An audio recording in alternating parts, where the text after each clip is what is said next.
Hello viewers welcome to minute mystery. கொஞ்சம் imagine பண்ணிக்கோங்க, நீங்க அமேசான் ரெயின் ஃபாரஸ்ட்ல நடந்து போறீங்க. அப்படி நீங்க நடந்து போறப்ப சுத்தி இருக்கிற காட்டுல ஃபுல்லா ஈரப்பதம் அதிகமாகுது. இப்படி ஈரப்பதம் அதிகமாக ஆரம்பிச்சோடனே உங்க உடம்புல ஒரு மாதிரி சில்னஸா ஃபீல் ஆக ஆரம்பிக்குது. அப்படி ஃபீல் ஆகிற அந்த சமயத்துல பக்கத்துல இருக்கிற சதுப்பு நில குட்டையில இருந்து பாத்தீங்கன்னா திடீர்னு யாரோ தண்ணியை தள்ளி விட்ட மாதிரி நீர்த்தி விலைகள் பாத்தீங்கன்னா சுட்டு சுட்டா வந்து உங்க மேல தெரிக்கவும் செய்யுது. அப்படி தெரிச்சோன்னு என்னடா இது அப்படின்னு சொல்லிட்டு திரும்பி பாக்குறீங்க. அப்படி பாக்குறப்ப தூரத்துல பாத்தீங்கன்னா ஒரு உருவம் அசைஞ்சிட்டு இருக்கு. அப்படி அசைற உருவம் சின்ன உருவம்லாம் கிடையாது. ஒரு நீளமான ஸ்கூல் பஸ் எந்த அளவுக்கு நீளமா இருக்குமோ அந்த அளவுக்கு நீளமா அந்த உருவம் இருக்கு. அந்த ஒரு வினோதமான உருவத்தால ஒரு மிகப்பெரிய குரோக்கோடைலை அசால்ட்டா வேட்டையாட முடியும். அந்த அளவுக்கு சக்தி வாய்ந்தது அந்த உருவம். அந்த ஒரு உருவத்தை தான் கிட்டத்தட்ட 20 வருடங்களுக்கு முன்னாடி ஆராய்ச்சியாளர்கள் கண்டுபிடித்து ஆராய்ச்சி பண்ணவும் ஆரம்பிச்சாங்க. எஸ், இன்னைக்கு ஒரு வீடியோல அந்த உருவம் என்ன, அது எப்படி இவ்வளவு பெருசா வளர்ந்துச்சு, அந்த உயிரினம் இன்னும் இந்த உலகத்துல இருக்கா இல்லையா அப்படின்ற பல இன்ட்ரெஸ்டிங்கான விஷயங்களை தான் இன்னைக்கு ஒரு வீடியோல பார்க்க போறோம். Yes, welcome to the video of the great snake found in the Amazon. வீடியோக்குள்ள போறதுக்கு முன்னாடி நம்ம சேனலை சப்ஸ்கிரைப் பண்ணிட்டு போயிடலாம். கூடவே நம்ம Facebook and WhatsApp பேஜ்க்கான லிங்க் டிஸ்கிரிப்ஷன்ல கொடுத்திருக்கோம். மறக்காம கிளிக் பண்ணி ஃபாலோ பண்ணிக்கங்க. இது 2009 வருஷம் கொலம்பியால இருக்கக்கூடிய ஒரு ரிமோட்டான பகுதி. அந்த ஒரு பகுதியை நோக்கி தான் ஒரு குரூப் ஆஃப் தொல்பொருள் ஆராய்ச்சியாளர்கள் ரொம்ப ஆர்வமா போயிட்டு இருக்காங்க. அப்படி இவங்க ஆர்வமா போறதுக்கு சில காரணங்கள் இருக்கு. ஏன்னா இவங்க போகக்கூடிய இந்த பகுதி பாத்தீங்கன்னா ரொம்பவே அன்யூஷுவலான ஒரு பிளேஸ்.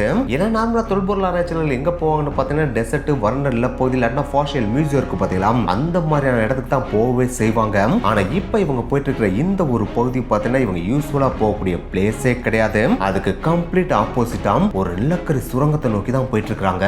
ஏன்டா சொல்றீங்க, எதுக்குடா இவங்க நிலக்கரி சுரங்கத்தை நோக்கி போயிட்டு இருக்காங்க அப்படின்னு கேட்டீங்கன்னா, அன்னைக்கு டேல வழக்கம் போல அந்த நிலக்கரி சுரங்கத்துல வேலை பார்க்கறவங்க நிலக்கரி சுரங்கத்தை தோண்ட வந்திருக்காங்க. அப்படி வந்து அவங்க பாத்தீங்கன்னா எல்லா நாள் மாதிரி தான் அன்னைக்கும் அந்த சுரங்கத்தை தோண்டிட்டு இருந்திருக்காங்க. அப்படி தோண்டிட்டு இருக்கப்பதான் ஒரு வினோதமான பொருள் அவங்களுடைய கண்களுக்கு பட்டிருக்கு. அதுதான் ஒரு மிகப்பெரிய எலும்போட படிமம். சோ இந்த ஒரு விஷயத்தை பார்த்தோன்னே இதை உடனே அவங்களுடைய மேல் அதிகாரிகளுக்கு இன்ஃபார்ம் பண்றாங்க. அவங்களும் இதை கன்ஃபார்ம் பண்றதுக்காக அந்த சுரங்கத்துல வந்து பாக்குறாங்க. பார்த்தா இவங்க சொன்ன மாதிரி ஒரு மிகப்பெரிய எலும்போட படிமம் அங்க இருக்கு. சோ உடனே இந்த இன்ஃபர்மேஷனை நம்ம தொல்பொருள் ஆராய்ச்சியாளருக்கு சொல்லணும் அப்படின்னு சொல்லிட்டு அந்த அதிகாரிகளும் தொல்பொருள் ஆராய்ச்சியாளருக்கு இன்ஃபார்ம் பண்றாங்க. அந்த ஒரு படிமத்தை பார்க்கதான் இப்ப அந்த குரூப் ஆஃப் தொல்பொருள் ஆராய்ச்சியாளர்கள் இந்த இடத்தை நோக்கி வேகமா வந்துட்டு இருக்காங்க. அப்படி வந்து அவங்க ஃபர்ஸ்ட் டைம் அந்த எலும்போட படிமத்தை பார்க்கறப்ப மிரண்டே போயிட்டாங்க. ஏன்னா அவங்களும் இதுக்கு முன்னாடி வரைக்கும் இவ்வளவு பெரிய எலும்பை பார்த்ததே கிடையாது. சோ இது எதோட எலும்பா இருக்கும் அப்படின்ற கன்ஃபியூஷன் அவங்களுக்குள்ள ஓடிட்டு தான் இருக்கு. ஆனா என்னதான் கன்ஃபியூஷன் ஓடினாலும் அந்த எலும்போட படிமத்தை எடுத்து ஆராய்ச்சி பண்ணாதானே அது என்ன உயிரினு கண்டுபிடிக்கவே முடியும். சோ அதனால அந்த எலும்போட படிமத்தை ரொம்ப கேர்ஃபுல்லா எடுக்கவும் செய்றாங்க. அப்படி எடுத்ததோட அந்த சுரங்கத்துல இருந்து கிளம்பி போகாம இன்னமும் நிறைய எலும்புகள் இந்த சுரங்கத்துல கிடைக்க வாய்ப்பு இருக்கு அப்படின்னு சொல்லிட்டு அந்த சுரங்கத்தை கம்ப்ளீட்டா செக்யூர் பண்ணி அதுக்கடுத்த நாட்களும் அந்த சுரங்கத்தை தேட ஆரம்பிக்கிறாங்க. அப்படி தேடுறப்ப அந்த சுரங்கத்துல தொல்பொருள் ஆராய்ச்சியாளர்களே எதிர்பாராத அளவுக்கு எக்கச்சக்கமான எலும்போட படிமங்கள் கிடைக்குது. ஸோ இவ்வளவு எலும்போட படிமங்கள் கிடைக்கிறத பார்த்தோன்னே தொல்பொருள் ஆராய்ச்சியாளர்களுக்கு ஒண்ணுமே புரியல. ஏன்னா இவ்வளவு எலும்புகளும் ஒரே விலங்கோட தான் இல்ல எக்கச்சக்க அனிமல்ஸோட தான் அப்படின்ற கன்ஃபியூஷன் அவங்களுக்கு இருந்துகிட்டே இருக்கு. அந்த ஒரு கன்ஃபியூஷனுக்கு விடை கண்டுபிடிக்கும் வகையில இவங்க கண்டுபிடிச்ச எலும்போட படிமங்கள் இருக்கு பாத்தீங்களா, அது எல்லாத்தையும் ஜாயின் பண்ணி பாக்குறாங்க. அப்படி பாக்குறப்பதான் அவங்களுக்கே ஷாக்கிங் கலந்த ஒரு அதிர்ச்சியான விஷயம் தெரியவும் வருது. எஸ், இவங்க கண்டுபிடிச்ச ஃபாசிலேட் போன்ஸ் எல்லாத்தையும் அடிக்கி பார்த்தாங்க பாத்தீங்களா. அப்படி இவங்க பார்த்ததுல இந்த எலும்புகள் எல்லாம் பல விலங்குகளோட எலும்புகள் கிடையாது. அதற்கு மாறா ஒரே ஒரு உயிரினத்தோட எலும்பு தான் இவ்வளவு பெருசா இருக்கு அப்படின்ற விஷயத்தை கண்டுபிடிக்கிறாங்க. அது மட்டும் கிடையாது, இந்த எலும்புகள் அந்த உயிரினத்தோட முதுகு எலும்பு அப்படின்றதையும் கண்டுபிடிக்கிறாங்க. அதாவது வெட்டபிரே அப்படின்றதையும் கண்டுபிடிக்கிறாங்க. ஆனா என்னதான் இதை கண்டுபிடிச்சாலும் அவங்களுக்கு இந்த ஒரு மிகப்பெரிய ஆச்சரியமான விஷயமே, இதுவரைக்கும் இவ்வளவு நீளமான முதுகெலும்பு கொண்ட எந்த ஒரு உயிரினத்தையும் இந்த தொல்பொருள் ஆராய்ச்சியாளர்கள் பார்த்ததே கிடையாது. இதுக்கெல்லாம் மேல அந்த முதுகெலும்புகள் ஒவ்வொன்றும் பயங்கர ஹெவியாவும் இருந்திருக்கு, ரொம்ப திக்காவும் இருந்திருக்கு. சோ இந்த ஒரு முதுகெலும்பை மட்டும் நம்ம ஆராய்ச்சி பண்ணோம் அப்படின்னா இது கண்டிப்பா ஹிஸ்டரியவே மாத்தி எழுதும் அப்படின்றது மட்டும் அந்த தொல்பொருள் ஆராய்ச்சியாளருக்கு நல்லாவே தெரியுது. சோ அதை தெரிஞ்ச உடனே வேக வேகமா ஆராய்ச்சியை தொடங்குறாங்க. அந்த ஆராய்ச்சியோட முதல் கட்டமா இந்த எலும்பு படிமங்கள் இந்த உயிரினத்தோட தான் அப்படின்றத கண்டுபிடிக்கவும் செய்றாங்க. அதுதான் ஸ்னேக். எஸ், இந்த ஆராய்ச்சியோட முதல் கட்டமா இந்த எலும்பு படிமங்கள் அனைத்துமே ஒரே ஒரு பாம்புடையதா அப்படின்றத கண்டுபிடிக்கிறாங்க. ஆனா இவ்வளவு நீளமான பாம்பு இந்த காலகட்டத்தில் கிடையவே கிடையாது. அப்படின்னா இந்த பாம்பு நம்ம பூமியில பல மில்லியன் வருஷம் வருஷத்துக்கு முன்னாடி வாழ்ந்திருக்கலாம் அப்படின்றதையும் கண்டுபிடிக்கிறாங்க. அப்படி கண்டுபிடிக்கிறதுல மட்டும் இல்லாம அதுக்கு ஒரு பேரும் வைக்கிறாங்க. அதுதான் டைட்டானிக் போவா, அதாவது சுருக்கமா சொல்லணும்னா டைட்டனோ போவா. சோ ஒன்ஸ் இந்த பேரை வச்ச உடனே இன்னமும் ஆராய்ச்சியை தீவிரமாக்குறாங்க. அதாவது அந்த எலும்பு படிமங்களை இன்னமும் ஆராய்ச்சி பண்ண ஆரம்பிக்கிறாங்க. அப்படி அவங்க ஆராய்ச்சி பண்ணதுல எக்கச்சக்கமான திடுக்கிடும் தகவல்கள் இந்த உலகத்துக்கு கிடைக்கவும் செஞ்சுச்சு. அடுத்து கிடைத்த முதுகெலும்பு படிமம் இருக்கு பாத்தீங்களா, அந்த முதுகெலும்பு படிமத்தை வச்சு இதோட நீளம் எவ்வளவு இருக்கும் அப்படின்றத சயின்டிஸ்ட் இப்ப இருக்கிற மிகப்பெரிய ராட்சச ஸ்னேக்ஸ் ஆன பச்சானவாண்ட அந்த போவா கான்ஸ்ட்ரக்டரோட கம்பேர் பண்ணி பாக்குறாங்க. அப்படி கம்பேர் பண்ணி பாக்குறப்ப இதோட நீளம் மட்டும் கிட்டத்தட்ட 13 மீட்டர் அளவுக்கு இருக்கலாம் அப்படின்றத கண்டுபிடிக்கிறாங்க. இது உங்களுக்கு புரியுற மாதிரி சொல்லணும் அப்படின்னா 3 நீளமான கார் அடுத்தடுத்து நிப்பாட்டி வச்சா எவ்வளவு நீளமா இருக்குமோ அந்த அளவுக்கு நீளமா இருந்திருக்கு. இதுவும் உங்களுக்கு புரியல அப்படின்னா இருக்கிறதுலே ஒரு பெரிய நீளமான ஸ்கூல் பஸ் கொண்டு வந்து அந்த இடத்துல நிப்பாட்டினா எவ்வளவு நீளமா இருக்குமோ அந்த அளவுக்கு நீளமா இருந்திருக்கு. இன்னமும் உங்களுக்கு நல்லா புரியுற மாதிரி சொல்லணும் அப்படின்னா 130 சென்டிமீட்டர் அளவுல இருக்கிற ஒரு மனுஷனை எடுத்துக்கிட்டோம் அப்படின்னா அந்த மனுஷனை 10 பேர் அடுத்தடுத்து அடிக்க வச்சா எவ்வளவு நீளமா இருப்பானோ அந்த அளவுக்கு நீளமான ஒரு உயிரினம் தான் இந்த ஒரு டைட்டனோ போவா அப்படின்றதையும் கண்டுபிடிக்கிறாங்க. இதை கண்டுபிடிச்ச உடனே அடுத்து இதோட வெயிட் எவ்வளவு இருக்கலாம் அப்படின்னு சொல்லிட்டு அப்ராக்சிமேட்டா கால்குலேட் பண்ணி பாக்குறாங்க. அப்படி கால்குலேட் பண்ணி பாக்குறப்ப அதுவுமே உங்களுக்கு மிகப்பெரிய சாக்க தான் கொடுத்திருக்கு. ஏன்னா இதோட வெயிட் மட்டும் கிட்டத்தட்ட 1.1 டன் இருந்துச்சாம். அதாவது 1100 கிலோ இருந்துச்சு அப்படின்னு சொல்றாங்க. 1100 கிலோ அப்படின்னா ஒரு சின்ன காரை நம்ம கொண்டு வந்து நிப்பாட்டணும் அப்படின்னா அதை விட கொஞ்சம் வெயிட் அதிகமாவே இந்த டைட்டனோ போவோட வெயிட் இருந்திருக்கு. அது மட்டும் கிடையாது இதோட இந்த ஒரு ராட்சசமான நீளமான அமைப்புனாலே பாத்தீங்கன்னா இது அசால்ட்டா ஒரு டிஸ்டன்ஸை கிராஸ் பண்ணி போயிட்டே இருக்கும் அப்படின்னு சொல்றாங்க. அதாவது லைட்டா இது நகர்ந்தாலே 1 மீட்டர் டிஸ்டன்ஸ் அசால்ட்டா கிராஸ் பண்ணி போற அளவுக்கு ஒரு ராட்சசமான நாகமா தான் இது இருக்கவே செஞ்சிருக்கு. அதுக்கடுத்து இது எப்படி வேட்டையாடுது அப்படின்னு சொல்லிட்டு ஆராய்ச்சி பண்ண ஆரம்பிச்சிருக்காங்க. அப்படி ஆராய்ச்சி பண்ணி பாக்குறப்ப அதோட ரிசல்ட்டுமே இவங்களுக்கு ஆச்சரியத்தை தான் கொடுத்திருக்கு. ஏன்னா இது விஷத்தை கைக்கு தன்னோட பிரேயை கொன்று அதுக்கடுத்து அதை சாப்பிடுற மாதிரி எல்லாம் வேட்டையாடுனது கிடையாதான். அதற்கு மாற இப்ப இருக்கிற அணுகொண்டாண்டு போவா கான்ஸ்ட்ரக்டர்லாம் இருக்கு பாத்தீங்களா, அதே மாதிரி தான் தன்னோட இரைய பாத்தீங்கன்னா அப்படியே சுத்தி வலிச்சு அதுங்களை நல்லா நெரிச்சு அதுங்களை கோல் மாதிரி ஆகிட்டு அதுக்கப்புறம் அதுங்களை விழுங்கும் பாத்தீங்களா, அந்த மெத்தடை யூஸ் பண்ணி தான் இந்த டைட்டனோ போவாவும் வேட்டையாடி சாப்பிடவே செஞ்சிருக்கு. ஆனா என்னதான் இந்த மாதிரியான விஷயங்கள் இப்ப இருக்கிற மாடர்ன் கிரீன் அணுகொண்டா அண்ட் போவா கான்ஸ்ட்ரக்டருக்கு ஒரே மாதிரி சிமிலரா இருந்தாலும் இது அடிச்ச ஒரு ஆள் மான்ஸ்டர் எல்லாம் கிடையாது, இது அடிச்ச 10 பேருமே மான்ஸ்டர் தான்டா அப்படின்ற மாதிரி இது அந்த காலகட்டத்திலேயே ராட்சச முதலைகள்லாம் இருக்கும் பாத்தீங்களா, அதாவது குரக்கடைலாம் இருக்கும் பாத்தீங்கன்னா அதுங்களையே அசால்ட்டா வேட்டையாடி சாப்பிடுற அளவுக்கு அதீத வலிமைப்படுத்த ஸ்னேக்ஸா தான் இந்த டைட்டனோ போவா இருக்கவே செஞ்சிருக்கு. ஸோ இவ்வளோ ராட்சச வலிமைப்படுத்த இந்த ஸ்னேக்ஸ் எந்த காலகட்டத்தில் வாழ்ந்திருக்கலாம் அப்படின்றத ஆராய்ச்சியாளர்கள் ஆராய்ச்சி பண்ணி பார்க்குறாங்க. அப்படி ஆராய்ச்சி பண்ணி பார்க்குறப்ப இது கிட்டத்தட்ட 60 மில்லியன் வருடங்களுக்கு முன்னாடி இந்த பூமியில வாழ்ந்திருக்கலாம் அப்படின்றத கண்டுபிடிக்கிறாங்க. அதாவது பலசோனிய போச் அப்படின்னு சொல்லுவாங்க பார்த்தீங்கன்னா அந்த காலகட்டத்தில் தான் இந்த டைட்டனோ போவா வாழ்ந்திருக்கலாம் அப்படின்றத ஆராய்ச்சியாளர்கள் கண்டுபிடிக்கிறாங்க. அது இன்னும் கொஞ்சம் உங்களுக்கு எக்ஸாக்டா புரியுற மாதிரி சொல்லணும் அப்படின்னா இந்த உலகத்தில் டைனோசர்ஸ் எல்லாமே வாழ்ந்து அழிந்த காலகட்டம் இருக்கு பார்த்தீங்களா, அதாவது ஒரு மிகப்பெரிய விண்கல் வந்து இந்த பூமியில விழுந்து அதுக்கப்புறம் டைனோசர் அழிஞ்சு போச்சு பார்த்தீங்களா, அப்படி அழிந்ததுக்கு அப்புறம் வந்த காலகட்டத்தில் தான் இந்த டைட்டனோ போவா வாழ்ந்திருக்கலாம் அப்படின்றத ஆராய்ச்சியாளர்கள் கண்டுபிடிக்கிறாங்க. இதுங்க இப்படி வாழ்ந்த அந்த காலகட்டத்தில் தென் அமெரிக்கால நிலவுன அந்த வெப்பநிலை இருக்கு பாத்தீங்களா, அதுவே இதுங்களுக்கு ஒரு மிகப்பெரிய தீனியா தான் அமைஞ்சிச்சு அப்படின்னு சொல்றாங்க. ஏன்னா அந்த காலகட்டத்தில் தென் அமெரிக்கால இருக்கிற ரெயின் ஃபாரஸ்ட் இருக்கு பாத்தீங்கன்னா, அந்த ரெயின் ஃபாரஸ்ட்ல வாமான என்விரான்மெண்ட் நல்லாவே நிலவுச்சு அப்படின்னு சொல்றாங்க. ஏன்னா அந்த காலகட்டத்தில் ஆவரேஜாவே நல்லா நோட் பண்ணிக்கோங்க, ஆவரேஜாவே வருஷம் ஃபுல்லாவே 30 ல இருந்து 35 டிகிரி செல்சியஸ் வரைக்கும் டெம்பரேச்சர் மெயின்டைன் ஆயிட்டே இருக்குமா. சோ இந்த மாதிரி வாமான டெம்பரேச்சர் இருக்கிறது எதுங்களுக்கு யூஸ் ஆகுதோ இல்லையே இந்த மாதிரியான ரெப்டைல்ஸ் வகையான உயிரினங்கள் இருக்கு பாத்தீங்கன்னா அதுங்களுக்கு ஒரு மிகப்பெரிய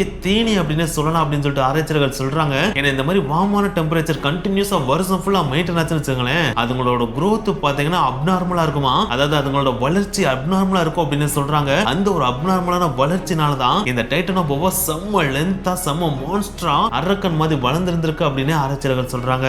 என்னங்களா சொல்றீங்க, அந்த என்விரான்மெண்ட் இந்த ரெப்டைல்ஸ்க்கு இவ்வளவு தூரம் தீனியா இருக்கு அப்படின்னா அப்ப அந்த காலகட்டத்தில் டைட்டனோ போவா மட்டும் ராட்சசனா இருந்திருக்காது, அது கூட இருந்த மற்ற சில ரெப்டைல்ஸும் அப்படிதான் இருந்திருக்கும் அப்படின்னு நீங்க யோசிக்கிறது புரியுது. எஸ், அந்த காலகட்டத்தில் டைட்டனோ போவா மட்டும் கிடையாது, இதுங்க கூட சேர்த்து அந்த டைம்ல சவுத் அமெரிக்காவோட ரெயின் ஃபாரஸ்ட்ல வாழ்ந்த டர்ட்டில்ஸ் இருக்கு பாத்தீங்களா, அதாவது ஆமைகள் இருக்கு பாத்தீங்களா, அந்த ஆமைகள்ல இருந்து முதலைகள்ல இருந்து ஏன் ஃபிஷஸ் வரைக்கும் கூட பாத்தீங்கன்னா ராட்சசமான ஃபிஷஸும் ராட்சசமான முதலைகளும் ராட்சசமான ஆமைகளுமே அங்க வாழ்ந்துச்சு அப்படின்னு சொல்லிட்டு ஆராய்ச்சியாளர்கள் கண்டுபிடிக்கிறாங்க. ஆனா என்னதான் இத்தனை உயிரினங்கள் பாத்தீங்கன்னா ராட்சசமான உயிரினங்கள் அந்த காலகட்டத்தில் தென் அமெரிக்காவோட ரெயின் ஃபாரஸ்ட்ல இருந்தாலும் அதுங்க எல்லாத்துக்கும் தலைவனா மான்ஸ்டரா இருந்த ஒரே உயிரினம் அப்படின்னா அது இந்த டைட்டனோ போவா தான் அப்படின்னு சொல்லிட்டு ஆராய்ச்சியாளர்கள் அடிச்சு சொல்றாங்க. இப்படிப்பட்ட இந்த ராட்சச டைட்டனோபோவா அந்த காலகட்டத்தில் எந்த இடத்துலலாம் வாழ்ந்துச்சு அப்படின்னு பாத்தீங்கன்னா சதுப்பு நிலங்கள் இருக்கு பாத்தீங்கன்னா அந்த சதுப்பு நிலங்கள் வெட்லேண்ட் அதாவது ஈரமான நிலங்கள் அண்ட் ரிவர் இருக்கும் பாத்தீங்களா அந்த நதிகள் இருக்கிற இடத்துல மட்டும்தான் இது வாழவே செஞ்சிருக்கு. இந்த குணாதிசயங்கள் எல்லாமே பாத்தீங்கன்னா இந்த காலகட்டத்தில் வாழ்ந்துட்டு இருக்கிற இந்த கிரீன் அனகோண்டா இருக்கு பாத்தீங்கன்னா அது உங்களோட அப்படியே தான் ஒத்து போகும். ஆனா என்னத்தை தான் இதுல ஒத்து போனாலும் இதோட ராட்சச தன்மை கிரீன் அனகோண்டாவை விட பன்மடங்கு பெரிதாவே இது இருக்கும். ஏன்னா இது நதியில இருக்கிறப்ப தன்னோட ஃபுல் பாடியும் பாத்தீங்கன்னா கம்ப்ளீட்டா தண்ணி கடியில அப்படியே ஹைட் பண்ணி வச்சுக்கிறோமா. அப்படி ஹைட் பண்ணி வச்சதுக்கு அப்புறம் இதோட மண்டியில இருக்கிற கண் அண்ட் இதோட மூக்கு இருக்கு பாத்தீங்களா அதை மட்டும் தண்ணிக்கு மேல லைட்டா வச்ச மாதிரி வேவ் பாக்குற மாதிரி பாத்துக்கிட்டே இருக்குமா. அப்படி பாக்குற சமயத்துல அதோட பாடி அசையாம அப்படியே ஸ்டாச்சுமா தான் இருக்கவே செய்யுமா. சோ அதனால அந்த என்விரான்மெண்ட் பாத்தீங்கன்னா கம்ப்ளீட்டா காம அமைதியா இருக்குமா. சோ இவ்வளவு அமைதியா இருக்கு அப்படின்னா இந்த நதினால நம்மளுக்கு எந்த விதமான அபாயமும் இல்ல அப்படின்னு நினைச்சிட்டு முதலைகள் இருக்கும் பாத்தீங்கன்னா அதாவது ராட்சச முதலைகள் இருக்கும் பாத்தீங்களா அதுங்க தன்னோட இரைய வேட்டையாடுறதுக்காக பாத்தீங்கன்னா தண்ணிக்குள்ள இருக்கிற ராட்சச மீன்களை வேட்டையாடுறதுக்காக நதிக்குள்ள இறங்கலாம் அப்படின்னு சொல்லிட்டு அதுங்க உள்ள இறங்குமா.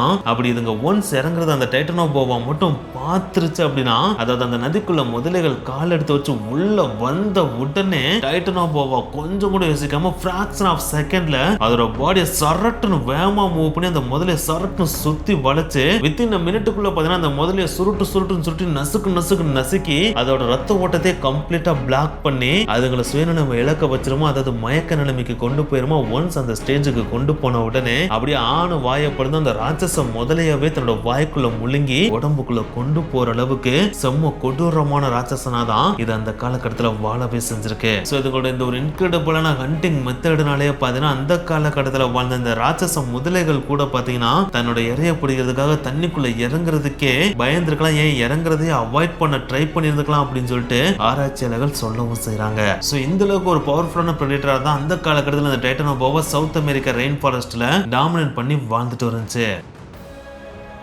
ஸோ அப்படியே பார்த்தீங்கன்னா வருடங்களும் ஓட ஆரம்பிக்குது, பல மில்லியன் வருடங்களும் கிடக்குது. அந்த ஒரு சமயத்தில் தான் பார்த்தீங்கன்னா எர்த்தில் ஒரு மிகப்பெரிய மாற்றமும் உருவாகுது. எஸ், நம்ம பூமியோட கிளைமேட்டும் சேஞ்ச் ஆக ஆரம்பிக்குது. அதாவது படிப்படியாக நம்ம பூமியும் கூலாக ஆரம்பிக்குது. இந்த கூல்னஸ்னாலே சவுத் அமெரிக்காவில் அந்த ரெயின் ஃபாரஸ்ட்டும் கொஞ்சம் கொஞ்சமாக சுருங்க ஆரம்பிக்குது, டெம்பரேச்சரும் கொஞ்சம் கொஞ்சமாக டிராப் ஆக ஆரம்பிக்குது. இந்த ஒரு விஷயம் தான் அந்த காலகட்டத்தில் மிகப்பெரிய பிரெடேட்டரா இருந்த டைட்டனோபோவாக்கு வில்லனாவே மாற ஆரம்பிக்குது. எஸ், நம்ம ஆல்ரெடி சொல்லியிருந்தோம் டைட்டனோபோவா மாதிரியான கோல்டு பிளட்டட் ரெப்டைல்ஸ் எல்லாம் என்விரான்மெண்டல் டெம்பரேச்சரை டிபெண்ட் பண்ணது அப்படின்னு. அதாவது என்விரான்மெண்டல் டெம்பரேச்சர் எந்த அளவுக்கு வார்மா இருக்கும் அந்த அளவுக்கு இந்த ரெப்டைலோட வளர்ச்சியும் அதீதமா இருக்கும் அப்படின்னு. ஆனா அந்த ஒரு சுற்றுச்சூழல் டெம்பரேச்சரை இப்ப கூலாக ஆரம்பிச்சிருச்சு அப்படின்னா அதுவே இதோட வளர்ச்சியில மிகப்பெரிய தாக்கத்தை கிரியேட் பண்ணும் இல்லையா.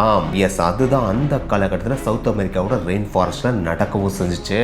எஸ், எர்த் கொஞ்சம் கொஞ்சமா கூலாக டைட்டனோபோவா மாதிரியான மிகப்பெரிய சைஸ் கொண்ட ரெப்டைல்ஸ் எல்லாம் அந்த என்விரான்மெண்ட்டுக்கு அடாப்ட் ஆகவே கஷ்டப்பட்டுச்சு. இன்னமும் தெளிவா சொல்லணும் அப்படின்னா என்விரான்மெண்டல் வார்ம் டெம்பரேச்சர் கொஞ்சம் கொஞ்சமா குறைய டைட்டனோபோவா இனம் அதற்கு அடாப்ட் ஆக முடியாம அழியவும் ஆரம்பிச்சிச்சு. இனிஷியலா 1-2 டைட்டனோபோவா இறக்க ஆரம்பிச்சது பாத்தீங்கன்னா வருடங்கள் போக போக ஒட்டுமொத்த டைட்டனோபோவா இனமே அழிஞ்சு இந்த உலகத்துல இருந்து காணாமையும் போச்சு. அப்படி டைட்டனோபோவா மாதிரியான மிகப்பெரிய ராட்சச விலங்குகள் இந்த உலகத்துல இருந்து காணாமல் போகும்போது அந்த டைம்ல நம்ம எர்த்ல கிளைமேட்டுக்கு அடாப்ட் ஆகி டைட்டனோபோவாவோட சின்ன சைஸ் ஸ்னேக்ஸ் இருக்கு பாத்தீங்களா அது சூழ்நிலைக்கு ஏத்தாப்புல தங்களை மாற்றி வாழ ஆரம்பிக்குது.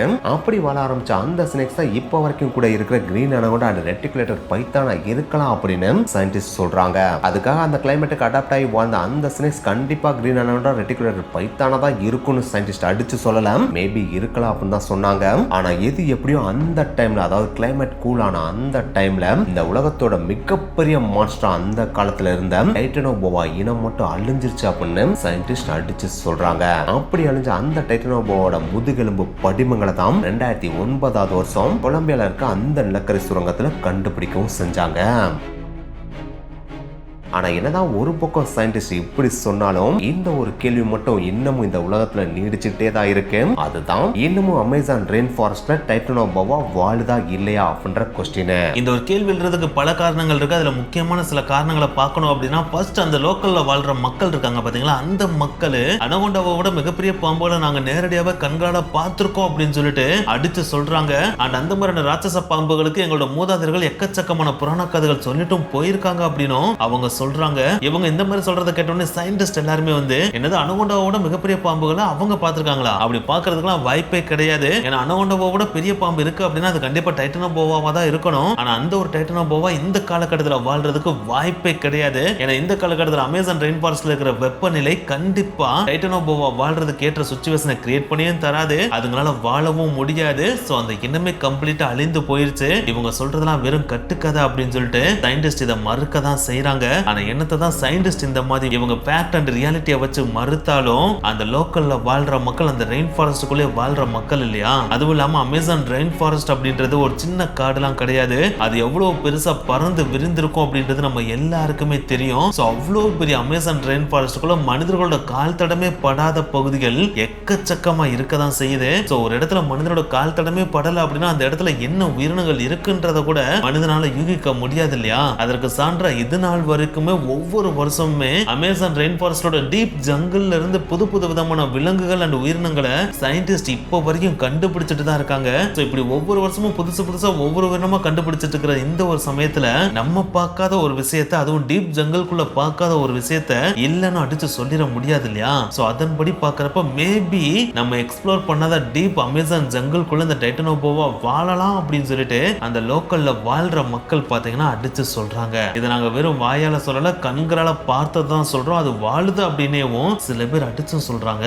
இந்த கேள்விக்கான பதில நம்மளால தேடி போய் கண்டுபிடிக்க முடியாது. இதுக்கான பதில நேச்சர் மட்டும் தான் கொடுக்கவே செய்யணும். ஏன்னா நேச்சர் எந்த சமயத்துல எந்த விதமான சர்ப்ரைஸை மனிதர்களுக்கு கொடுக்கும் அப்படின்னு சொல்ல முடியாது. அது அதுக்கான ரகசியத்தை தனக்குள்ள ஒளிச்சு வச்சுட்டே தான் இருக்கும். மனிதர்கள் எதிர்பாராத நேரத்துல எதிர்பாராத சமயத்துல அது பிக்கஸ்ட் சர்ப்ரைஸா நீங்க எதிர்பார்த்ததை விட பெருசா உங்களுக்கு கொடுக்குறேன்டா அப்படின்னு சொல்லிட்டு அது அழிவா இருந்தாலும் சரி இல்ல மிகப்பெரிய ஆச்சரியமா இருந்தாலும் சரி அது எல்லாத்தையுமே நேச்சர் கரெக்டா கொடுக்கும். அப்படி கொடுக்கிற வரைக்கும் இந்த டைட்டனோபோவா இந்த காலகட்டத்திலையும் வாழுதா அப்படின்றது ஒரு மிகப்பெரிய கேள்வியா தான் தொடருமே தவிர இதற்கான பதில் கிடைக்கவே செய்யாது. சோ இதை பத்தின உங்களோட கருத்து என்ன? இந்த ஒரு ராட்சச டைட்டனோபோவா இந்த காலகட்டத்திலும் அமேசான் ரெயின் ஃபாரஸ்ட்ல வாழலாமா இல்ல அந்த காலகட்டத்திலே அழிந்து போயிருக்குமா அப்படின்றத கீழே மறக்காம கமெண்ட் பண்ணுங்க. நெக்ஸ்ட் இதே மாதிரியான ஒரு மிஸ்ட்ரி வீடியோல மீட் பண்ணலாம். அது வரைக்கும் கொஞ்சம் வெயிட் பண்ணுங்க. until then tata bye bye see you.